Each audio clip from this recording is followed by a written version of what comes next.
اسے چھوڑے نہیں.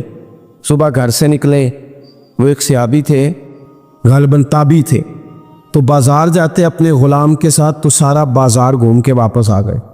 خادم نے کہا جناب کو نہ کوئی خریدا نہ کچھ بیچا. تو آپ سارا بازار گھوم کے آ گئے. فرمانے لگے تیرا کیا خیال ہے؟ میں نے کچھ بھی نہیں کیا. کہا جناب پھر کیا کیا ہے؟ فرمانے لگے تم نے دیکھا ہے جو بندہ بھی گزرا ہے میں نے اس کو کہا السلام علیکم, تو کتنی کو نیکیاں میں جمع کر کے آ گیا ہوں. کوئی خیر جو میسر آئے. ہم سمجھتے ہیں کہ شاید کوئی کروڑ کو روپیہ ہوگا تو پوری مسجد بناؤں گا تو پھر میں نے نیکی کر دی ہے. شاید جناب میں, حالانکہ یہ چھوٹے چھوٹے کام ہیں نا, چھوٹے چھوٹے کام, ان کی تو زیادہ ضرورت ہوتی ہے, ان کی تو زیادہ حاجت ہوتی ہے. کوئی آپ رستے میں گزر رہے ہیں تو نیچے کوئی کھڈا بنا ہوا ہے, تو اس پر ہم کیا کرتے ہیں, گاڑی میں بیٹھ کے تبصرہ کرتے ہیں اے روڈ کھورے کدوں بڑھنا ہے بھئی, یہ کھڈا ہے نا تو آپ نیچے اترے نا, تو آپ دھابڑا لیں نا, کہیں پکڑے نا, یہ تو 5 منٹ کا کام ہے, یہاں آسانی کر دیں نا, آپ اس میں گنجائش کر دیں. حضور سید عالم علیہ السلام نے فرمایا, امام رازی نے حدیث لکھی ہے, قیامت کے دن ایک بندے کو اللہ معاف کرے گا تو مالک وہ بندہ عرض کرے گا یا اللہ میں تو بڑا گنہگار ہوں, کس وجہ سے معافی ہوئی؟ فرمایا رات کے وقت تو گزر رہا تھا, تیرے پیر سے روڑا ٹکرایا تھا اور تو نے اٹھایا ادھر ادھر دیکھ کے کہ کوئی اللہ کے کسی بندے کو تکلیف نہ ہو جائے. کہ مالک کو خوب وہ تو میں نے زمانہ بیت گیا, کوئی اتنی بڑی بات بھی نہیں سمجھی. تو رب کریم نے فرمایا تو رات کے اندھیروں میں بھی میرے بندوں کا خیال رکھتا تھا تو میں تیرا خیال نہ کروں؟ کوئی عمل ہمارے ہاں لوگ کوئی کام نہیں کرتے, بالکل نہیں, کوئی کام نہیں, نہ بڑے نہ چھوٹے نہ سمجھدار نہ ان پڑھ, کچھ بھی نہیں. نشستن گفتن برخاستن, بیٹھو راج کے گپے مارو, تبصرے کرو فلانا کچھ نہیں کر رہا فلانا کچھ نہیں کر رہا, اس کے بعد اٹھ کے چلے جاؤ. کچھ کریں, وعملوا الصالحات, نیکیاں جمع کریں زندگی میں, خزانہ بنائیں, خزانہ, اپنی ڈیوٹیاں اپنی ذمہ داریاں پوری کریں, ہر وقت کام, ہر وقت ذمہ داری, ہر وقت ڈیوٹی. دیکھیں نا امام حسن اور حسین, ان کی آپ کبھی زندگی کا مطالعہ کریں. فرض نماز کے علاوہ 100 رکعت نماز نفل روز پڑھنی, پتہ کرنا ہے غریب کہاں کہاں ہیں, ان کا خیال رکھنا ہے, اور میرے پیسے نہیں دینے. ہمارے لوگ غریبوں کو پیسے ضرور دیتے ہیں, عزت نہیں دیتے. ان کو 4 پیسے کی مدد ضرور کر دیتے ہیں پر عزت نفس کا خیال نہیں رکھتے. امام زین العابدین رضی اللہ تعالیٰ عنہ فرماتے ہیں گزر رہے تھے, آپ دیکھیں نا امام غزالی حدیث لائے ہیں کہ بندہ اور کچھ نہ کرے, کسی مومن کا دل راضی کر دے تو اللہ 60 سال کی نفلی عبادت کا ثواب عطا کرتا ہے. دل بدستاور کے حج اکبرس, از ہزارہ کا بیک دل بہترس. کسی کا دل خوش کر دینا, اس کو راحت دے دینا, اس کو قرار دے دینا, اس کے لیے کوئی ایسا سامان کر دینا کہ بندہ مطمئن ہو جائے, سکون ہو جائے. یہ ہمارے ہاں جو لوگ ہوتے ہیں نا سرکاری ملازمین, ڈیوٹیوں والے, ان کی طبیعتوں میں تلخی ہوتی ہے. یہ اگر صرف پیار کرنے لگ جائے نا, میں کچھ میڈیکل سے وابستہ لوگ میرے احباب میں سے ہیں تو میں ان سے کہتا ہوں کہ شفا تو اللہ نے دینی ہے, چلو تم دعائی تو آج کے دیا کرو نا, تم آنے والے کی بات تو توجہ سے سنو.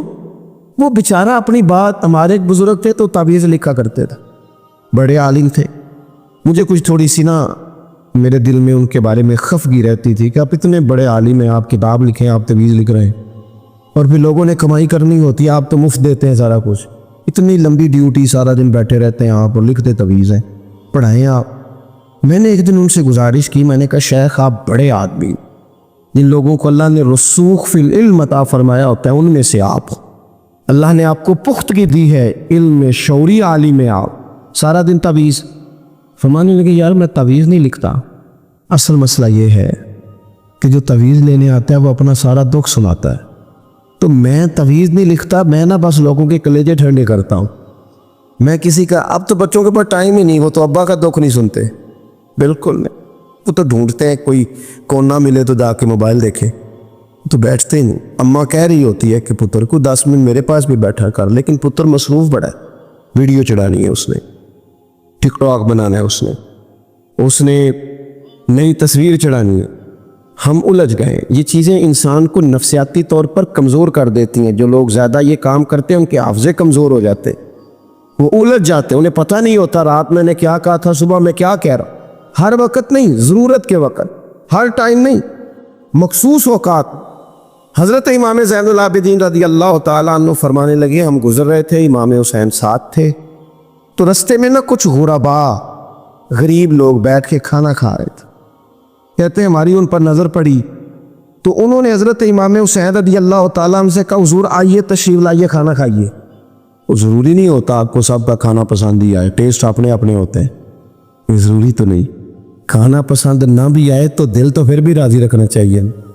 قربان جائیں نبی پاک نے کس طرح ہماری تربیت کی.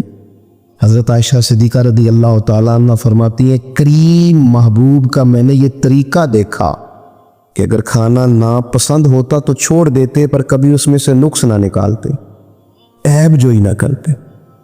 گرمی کے موسم میں کھڑی ہے بیچاری خاتون اور کتنی مشقت سے اس نے کھانا بنایا اور کتنی گرمی سے ہے چولہے کے سامنے, لیکن صاحب وہ کھانا رکھا ہے تو وہ کہتے ہیں اے تو کی پکایا ہے, وہ کھانے والی چیز ہے بھئی اس طرح کرنا, اب جو اگلی ہنڈی ہے وہ تو پکا. ہاں نہ تو کھڑا ہو, یہ پتہ چلے یہ کام کتنی مشقت کا ہے. زندگی میں کچھ تھوڑا سا دوسروں کا خیال رکھنا یہ بھی تو دین کا حصہ ہے نا. آپ اپنی زندگی میں ہمیشہ اپنے لیے سوچیں, کسی اور کا سوچیں ہی نہ. تو میرے عزیز یاد رکھیں گے آپ, امام زین العابدین کہتے ہیں نبی پاک صلی اللہ تعالیٰ علیہ وآلہ وسلم نے نا حضرت امام علی مقام کی, امام حسن اور حسین کی اس طرح سے کچھ تربیت فرمائی تھی کہ غریب پروری ان کے اندر رچ بس گئی, مزاج بن گیا. وہ غربا بیٹھے تھے دسترخوان بچھائے سڑک کے کنارے, تو امام حسین گزرے تو انہوں نے آواز دی. امام صاحب روک گئے, کہنے لگے حضور تھوڑی روٹی نہیں کھا لیتے ہمارے ساتھ. تو امام صاحب آ گئے, نیچے بیٹھ گئے غریبوں کے ساتھ. کوئی جرت کرے نا, چلو امیروں نے تو غریبوں کے ساتھ بیٹھنے کی جرت نہیں کرنی, کو پیر ہی بیٹھ جائے غریبوں کے ساتھ, وہی مہربانی کر دے کہ میں پیر صاحب ہوں قبلہ ہوں تو میں ہی چلو لنگر کھا لو مریدوں کے ساتھ بیٹھ کے. ہماری تو محفلوں میں بھی نا جی نعت خانوں کا, مولویوں کا, دوسروں کا کھانا اور ہوتا ہے, اور غریب آدمی کو شاپر میں چاول ڈال کے دیتے ہیں اور ساتھ اسے کہتے ہیں یہ لنگر شریف ہے. بھئی اگر یہ شریف ہے تبرک ہے تو اے پیر سامنے نہیں سی لنگدا, ہٹتا ہے گلے میں لنگر ان کو. یہ لنگر شریف جو ہے یہ نعت خاں کو بھی تو گزرنا تبرک ہے کہ نہیں. ہاں نہ تو کرو نا, تو جیڑی زیادہ تبرک والی شے ہے وہ پیرانوں بھی تو کھانی چاہیے نا. نعت خاں کو اس کے لیے علیحدہ سے مرغ مسلم اعلیٰ کھانے. میں اکثر دوستوں سے کہتا ہوں چلو میلاد شریف پہ ہی صحیح سب کے لیے اچھا کھانا پکاؤ. چلو جس غریبوں کے بچوں کو بیچاروں کو سارا سال وہ بوٹیوں کے لیے لڑتے ہیں, تم میلاد پہ اچھی روٹی پکا دو تو بچہ جب کھائے گا نا بہت ساریاں بوٹیاں اور چاول, اور اپنے ابا سے پوچھے گا کہ ابا جی آج کی گل ہے, بڑا گوشت پہ لبد ہے. تو ہو سکتا ہے غریب باپ روئی پڑے اور اسے کہے پتر تو آج راج کے کھاج ساڑھے نبی پاک دا میلاد شریف ہے. تو امام حسین رضی اللہ تعالیٰ عنہ نا آ کے غریبوں کے بیچ بیٹھ گئے زمین پہ. انہوں نے کہا کھائیے, تو وہ جس طرح وہ کھا رہے تھے نا سادے برتنوں میں امام حسین کھانا کھانے لگ گئے. میں نے کہا خیر کا کام کوئی بھی ملے اسے ضائع, چلو اور کچھ نہیں کر سکتے تھے, کسی کو سڑک ہی پار کرا دے نابینا کو, چلو اور کچھ نہیں کر سکتے تو آپ کو پتہ ہے کہ سامنے والا بوجھ لے کے گزر رہا ہے, آپ تھوڑا سا ہٹ جائیں روڈ سے, اسے گزر لینے دیں. کوئی تو کام زندگی میں کوئی ارادہ تو خیر کا بندہ کرے. امام حسین بیٹھ گئے, ان کے ساتھ روٹی کھائی, تھوڑی دیر کے بعد اجازت لی, فرمایا جاؤں. کہنے لگے حضور اور کھائیے. فرمانے لگے میں تو ابھی روٹی کھا کے آیا تھا اور آج تک ایسا نہیں ہوا کہ دوبارہ کھانا کھاؤں. ایک لقمے کی بھوک نہیں تھی, جتنا بھی کھایا ہے نا یہ تمہارا دل خوش کرنے کے لیے کھایا ہے. غربات مساکین کی وعامل الصالحات, ایماندار بندہ ایمانداروں جیسے کام کرتا ہی اچھا لگتا. 25 حج کیا امام حسن اور حسین نے مدینے سے مکے پیدل جا کر. کتنے بولیے؟ میں کہتا ہوں چلو ہم باجماعت نماز ہی پڑھ لیا کریں.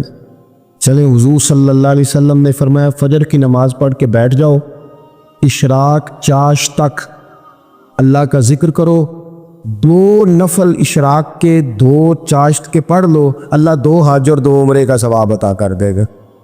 مشکل کام تو نہیں ہے, مشکل تو ہاں ہی نہیں کیتی تھے, یہ مشکل ہے.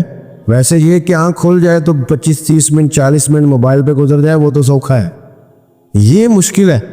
دوستو نیک اعمال ان پر کوشش, اہل بیت نے ہمیں سبق یہ پڑھایا ہے, حضور کے اصحاب نے ہمیں سبق یہ پڑھایا. تیسری بات فرمایا وَتَوَاصَوْا بِالْحَقِّ, صرف یہ نہیں کہ تم نماز پڑھ کے تو بیٹھ جاؤ، تم نے نا بے نمازی کو نماز کی دعوت بھی دینی ہے۔ مظلوم پر ظلم ہوتا رہے اور کونے میں چپ کر کے بیٹھے نہیں رہنا، بلکہ اگر ہاتھ پکڑا جا سکتا ہے تو ظالم کا ہاتھ پکڑنا ہے۔ نبی پاک علیہ الصلوۃ والسلام نے فرمایا اپنے بھائی کی مدد کرو چاہے وہ ظالم ہو یا مظلوم ہو، بھائی کی مدد کرو چاہے ظالم ہو یا مظلوم ہو۔ تو صحابہ نے عرض کی یا رسول اللہ صلی اللہ تعالیٰ علیہ وسلم یہ مظلوم کی مدد تو سمجھ میں آتی ہے، یہ ظالم کی مدد کیسے کریں؟ نہیں سمجھ آ رہی ہے آپ کو بات کی؟ یا رسول اللہ صلی اللہ تعالیٰ علیہ وسلم مظلوم کے ساتھ کھڑا ہونا تو ہماری عقل میں آ گیا، تو ظالم کی مدد کیسے کرنی ہے؟ تو نبی پاک صلی اللہ تعالیٰ علیہ وسلم نے فرمایا ظالم کو ظلم کرنے سے روک دو، تم نے اس کی مدد کر دی، اسے باز کرو۔ لیکن ہم تو اتنی جرت ہی نہیں رکھتے بدی کو بدی کہنے کی، اتنی طاقت ہی نہیں ہوتی، جھوٹ کو جھوٹ کہنے کی ہمت۔ ہمارے گھر میں سارا کچھ ہو رہا ہوتا ہے، ہمیں پتہ ہوتا ہے کہ فلاں جگہ پہ ہمارا قبیلہ ہماری برادری غلط ہے، پر اتنی جرت کرتے ہم سچ بولتے ضرور ہیں پر دوسروں کے بارے میں، اپنے بارے میں سچ بولنے کو تیار نہیں ہوتے۔ جرت کا مظاہرہ کریں، زندگی میں حق کو حق کہنا سیکھیں، غلط کو غلط کہنا سیکھیں، جھوٹ کو جھوٹ کہیں، بدی کو بدی کہیں، سچائی کا ساتھ دیں ہمیشہ۔ ہم نے جب تک دیکھو نا ظلم ہوتا رہے، زیادتی ہوتی رہے، اپنا دروازہ اندر سے بند کر لو، پتر باہر نہ جانا، کیوں جی باہر اس پہ ظلم ہو رہا ہے، ان کے گھر آگ لگی ہے، کوئی ہمارے گھر تو نہیں نہ لگی۔ یاد رکھنا پڑوسیوں کی آگ نہ بجھاؤ گے تو اپنے گھر بھی آ جائے گی۔ اگر مظلوم کا ہاتھ نہیں پکڑو گے تو ظالم دلیر ہو جائے، اور ہمارے جتنے بھی بزرگ گزرے انہوں نے ظالموں کو ظالم کہا۔ امام احمد بن حنبل نے جیل کاٹی، امام اعظم ابو حنیفہ نے جیل کاٹی۔ آج کل لوگ کہتے ہیں مولانا صاحب آپ نے نا جناب غلط کو غلط نہیں کہنا، سیاست کی بات نہیں کرنی۔ کیوں جی؟ کس لیے نہیں کرنی؟ سیاست تو تدبیر کا نام ہے۔ بنو اسرائیل میں جتنی بھی تدبیر ہوتی تھی وہ سارے انبیاء کیا کرتے تھے، کیوں نہ بات کریں؟ یہ جن کرسیوں پہ آج تم نے ظالم و جابروں کو بٹھایا، یہ کرسی تو حضرت ابوبکر صدیق جیسے لوگوں کی ہے، یہ تو حضرت عمر جیسے لوگوں کی سیٹ ہے، حضرت عثمان غنی جیسے لوگوں کا کام ہے، مولا علی جیسے لوگوں کا کام ہے۔ غلط جگہوں پہ غلط لوگ بٹھا دی اور پھر جھوٹے کو جھوٹا بھی نہ کہیں، ظالم کو ظالم بھی نہ کہے۔ ہم سے نہ رقم ہوں گے قصید یزید کے، کیونکہ ہم لوگ تو حسین کے سیرت نگار ہیں۔ یہ کیا بات ہوئی؟ آپ سچی بات ہی نہ کریں، کلمہ حق کہیں، ہمیشہ کھری بات کہیں، سچی، گرچہ اپنا نقصان ہو، حق کے ساتھ کھڑے ہونا سیکھیں۔ وتواصوا بالحق، ساری آسانی تھی، امام حسین کو کوئی مسئلہ نہیں تھا، آرام سے بیٹھے تھے۔